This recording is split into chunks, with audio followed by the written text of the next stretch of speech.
फरवरी 1921 से असहयोग आंदोलन का प्रचार केरल में भी शुरू हो गया। 16 फरवरी 1921 को वहां इस सिलसिले में 4 नेताओं को गिरफ्तार किया गया, जिसमें 2 हिंदू थे और 2 मुसलमान। इससे केरल में असहयोग आंदोलन ने और जोर पकड़ लिया। जगह जगह जुलूस निकाले गए, विरोध प्रदर्शन होने लगे, गिरफ्तारियां हुई और लोग जेल गए। केरल में 1000 वर्ष पहले मोपला लोग आकर बसे थे, जो अरबों के वंशज थे। उनमें से अधिकांश गरीब थे और अज्ञान में डूबे हुए थे। वो खेती या छोटा मोटा व्यापार करते थे। खिलाफत और असहयोग आंदोलन की सभाओं में उन्होंने अंग्रेजों की सरकार द्वारा मुसलमानों के साथ किए जा रहे दुर्व्यवहार की बात सुनी तो वो भड़क उठे। उन्होंने विद्रोह की घोषणा कर दी और वो अंग्रेजों की तोपों बंदूकों का मुकाबला करने के लिए भाले और तलवारें लेकर निकल पड़े। इस विद्रोह को दबाने के लिए अंग्रेज सरकार ने सेना बुला ली। सेना ने काफी कड़े कदम उठाए और विद्रोह को दबा दिया गया। इस दौरान की सबसे दर्दनाक घटना यह थी कि करीब 100 से अधिक मोपला विद्रोहियों को मालगाड़ी के एक डिब्बे में ठूंसकर गर्मी के मौसम की जलती दोपहर में कालीकट से मद्रास लाया गया। जब रास्ते में एक स्टेशन पर डिब्बे को खोला गया तो 60 से ज्यादा मोपला दम घुटने से मर चुके थे और बाकी की हालत गंभीर थी। आखिर मदन मोहन मालवीय और मोहम्मद अली जिन्ना ने मामले को हल करना चाहा, पर सफलता न मिली। इसी बीच प्रिंस ऑफ वेल्स के भारत आने का समाचार आया। कांग्रेस ने उनका बहिष्कार करने की घोषणा कर दी। इससे ब्रिटिश हुकूमत और चिढ़ गई। उसका दमन चक्र तेजी से चल पड़ा। 17 नवंबर 1921 को जब प्रिंस ऑफ वेल्स बंबई पहुंचे तो उन्हें बंबई की सड़कें और बाजार उजड़े हुए मिले। पूरे नगर में हड़ताल थी।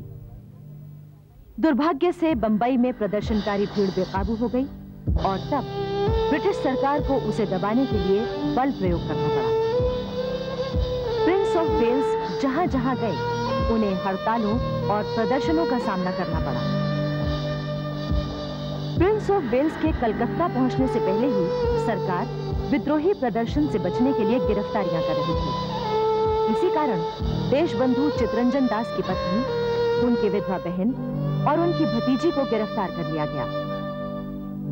इस खबर पर गांधी जी ने कहा, इन 3 महिलाओं को गिरफ्तार करके ब्रिटिश हुकूमत ने बड़ी बहादुरी का काम किया है। इससे हमारे देश की महिलाओं को स्वतंत्रता संग्राम में भाग लेने की प्रेरणा मिलेगी। इस समय तक सुभाष चंद्र बोस सक्रिय रूप से राष्ट्रीय आंदोलन में शामिल हो चुके थे। वो नेशनल कॉलेज चलाने के साथ साथ राष्ट्रीय विचारधारा वाले अखबार स्वराज्य के संपादक भी थे। ब्रिटिश सरकार के दमन कार्यक्रमों के बावजूद भी सुभाष चंद्र बोस के नेतृत्व में अनुशासित स्वयं सेवकों ने नारे लगाकर प्रिंस ऑफ वेल्स का विरोध किया। ब्रिटिश हुकूमत इस विरोध को देखकर चौंक उठी, क्योंकि उसे इसका आभास भी नहीं मिला था। फिर तो सुभाष चंद्र बोस और उनके साथी हजारों प्रदर्शनकारी स्वयंसेवक गिरफ्तार कर लिए गए। बाद में सुभाष बाबू को 6 महीने की जेल की सजा सुनाई गई। 10 दिसंबर को देशबंधु चितरंजन दास को भी गिरफ्तार कर लिया गया। गिरफ्तारी से पहले चितरंजन ने बड़ा ही ओजस्वी भाषण दिया था। उन्होंने कहा था, मैं अपनी कलाइयों पर हथकड़ियों की चुभन और अपने शरीर पर बेड़ियों का बोझ महसूस कर रहा हूं। ये दास्ता का दर्द है। समूचा भारत एक विशाल बंदी गृह है। कांग्रेस का काम रुकना नहीं चाहिए। इससे क्या फर्क पड़ता है कि मुझे पकड़ा जाता है या छोड़ दिया जाता है? इससे क्या फर्क पड़ता है कि मैं जीवित रहूं या मर जाऊंगा?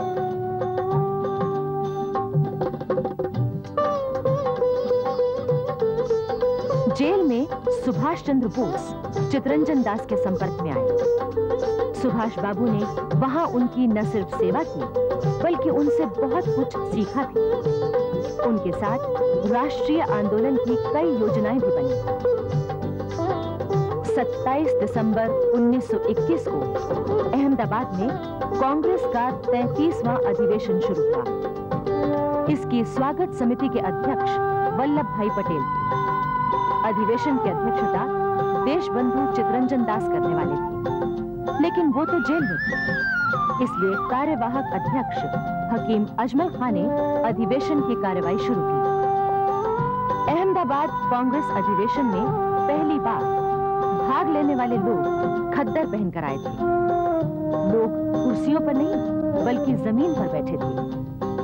भाषा भी अंग्रेजी नहीं बल्कि हिंदुस्तानी थी। यहाँ असहयोग आंदोलन और भी तेज करने का निर्णय लिया गया। इसके साथ ही सविनय अवज्ञा आंदोलन शुरू करने की भी अनुमति दे दी गई। जनता के मन में कांग्रेस के प्रति विश्वास और समर्पण की भावना आ चुकी थी। जातीय मतभेद और छुआछूत को दूर करने के लिए जिस तिलक स्वराज्य कोष की स्थापना की गई थी, उसमें 1 करोड़ रुपया इकट्ठा हो चुका था। इसके साथ साथ विदेशी कपड़ों की होली, स्कूलों कॉलेजों का बहिष्कार और असहयोग के सभी कार्यक्रम तेजी से चल रहे थे। 5 फरवरी 1922 को गोरखपुर के चौरी चौरा में निहत्थे ग्रामीण किसानों ने एक जुलूस निकाला। वो जय बोलते हुए शांति से जा रहे थे। अचानक उन्हें ब्रिटिश अधिकारियों के नेतृत्व में आए पुलिस के दस्ते ने आगे बढ़ने से रोका और तितर बितर हो जाने के लिए कहा, परंतु भीड़ वहीं डटी रही। इसके बाद पुलिस की गोलियां बरसने लगी। वो तब तक गोली बरसाते रहे जब तक गोलियां खत्म नहीं हो गईं। गोलियां खत्म हो जाने पर पुलिस वाले घबराकर थाने चले गए और थाना अंदर से बंद कर लिया। भीड़ उत्तेजित हो उठी। उसने थाने में आग लगा दी, जिससे 20 पुलिस वाले जलकर मर गए। स्वतंत्रता संग्राम के इतिहास में यही घटना चौरी चौरा कांड के नाम से जानी जाती है। गांधी जी ने जब चौरी चौरा कांड की खबर सुनी तो उन्होंने 12 फरवरी को यह घोषणा कर दी कि अभी जनता सत्याग्रह करने लायक नहीं हुई है, इसलिए असहयोग आंदोलन समाप्त किया जाता है। गांधी जी ने जब इस तरह अचानक असहयोग आंदोलन समाप्त कर दिया तो इस पर न सिर्फ जनता बल्कि कांग्रेस के बड़े बड़े नेता भी गांधी जी से नाराज हो गए। इनमें चितरंजन दास, मोतीलाल नेहरू, लाला लाजपत राय, जवाहरलाल नेहरू आदि प्रमुख थे। इस प्रकार एकदम अचानक आंदोलन बंद कर देने से गांधी जी की लोकप्रियता को भारी धक्का लगा और लोग उनके नेतृत्व में संदेह करने लगे। इधर ब्रिटिश सरकार ने जब गांधी जी के प्रति असंतोष फैलते देखा तो उसने अच्छा मौका समझकर उन्हें गिरफ्तार कर लिया। 18 मार्च 1922 को अहमदाबाद में सेशन जज ब्रूमफील्ड की अदालत में गांधी जी के खिलाफ मुकदमा शुरू हुआ। अदालत में गांधी जी ने अपने प्रभावशाली बयान में सरकार के राक्षसी कामों की निंदा की और कहा कि ब्रिटिश सरकार के ये कार्य किसी को भी राजद्रोही बना सकते थे। जज ब्रूमफील्ड ने तो जैसे पहले से ही फैसला सोच रखा था। उसने गांधी जी को जनता में असंतोष फैलाने के अपराध में 6 वर्ष की साधारण कैद की सजा दी। गांधी जी को दिए गए इस कारावास से असहयोग आंदोलन कुछ ढीला जरूर पड़ गया, लेकिन राष्ट्रीयता की ज्योति जलती रही। इतिहासकार मानते हैं कि असहयोग आंदोलन वास्तव में पहला जन आंदोलन था। कांग्रेस एक ऐसी संस्था बन गई थी जो विदेशी शासन के खिलाफ अहिंसात्मक विद्रोह को संचालित करने का जरिया बन गई थी।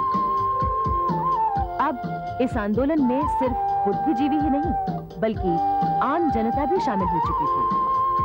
बड़ी संख्या में किसान और मजदूर भी शामिल हो गए थे। लोग हाथ का कता बुना कपड़ा खादी पहनने लगे थे। दरअसल खादी स्वाधीनता सेनानी की पोशाक बन गई थी। जेल उनकी ससुराल। लोग हंसते हंसते गिरफ्तार होते और जेल जाते। अनेक शहरों में प्रदर्शन होते और जुलूस निकलते। वंदे और हाथ में झंडा लेकर आजादी का प्रसिद्ध झंडा गीत गाते। विजयी विश्व तिरंगा प्यारा, झंडा ऊंचा रहे हमारा, सदा शक्ति बरसाने वाला, वीरों को हर्षाने वाला, प्रेम सुधा बरसाने वाला, मातृभूमि का तन मन सारा, झंडा ऊंचा रहे हमारा। आओ प्यारे वीरों आओ, देश धर्म पर बलि बलि जाओ, एक साथ सब मिलकर गाओ, प्यारा भारत देश हमारा, झंडा ऊंचा रहे हमारा। इसकी शान न जाने पाए, चाहे जान भले ही जाए, विश्व विजय करके दिखलाए, तब होवे प्रणपूर्ण हमारा, झंडा ऊंचा रहे हमारा। इस प्रसिद्ध गीत के लेखक थे श्री श्यामलाल गुप्त पार्षद। गांधी जी के आह्वान पर उन्होंने सन 1919 में नौकरी छोड़कर स्वतंत्रता आंदोलन में सक्रिय रूप से भाग लिया था। उन्हें बाद में गिरफ्तार करके 21 महीने की सजा दी गई थी।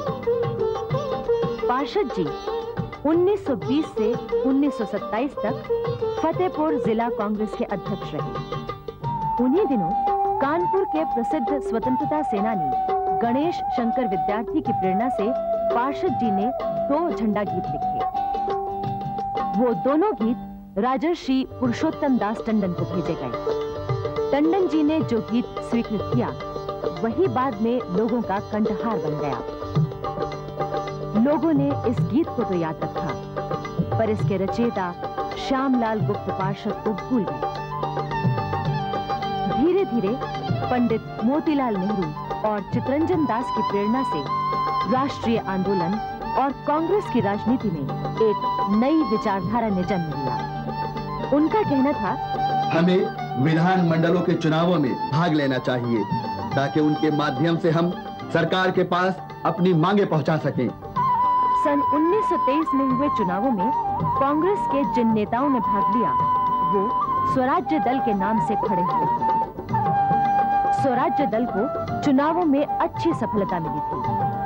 पंडित मोतीलाल नेहरू स्वराज्य दल के नेता थे। इसी बीच शचीन्द्रनाथ सान्याल, रामप्रसाद बिस्मिल आदि ने क्रांतिकारी दल का संगठन किया।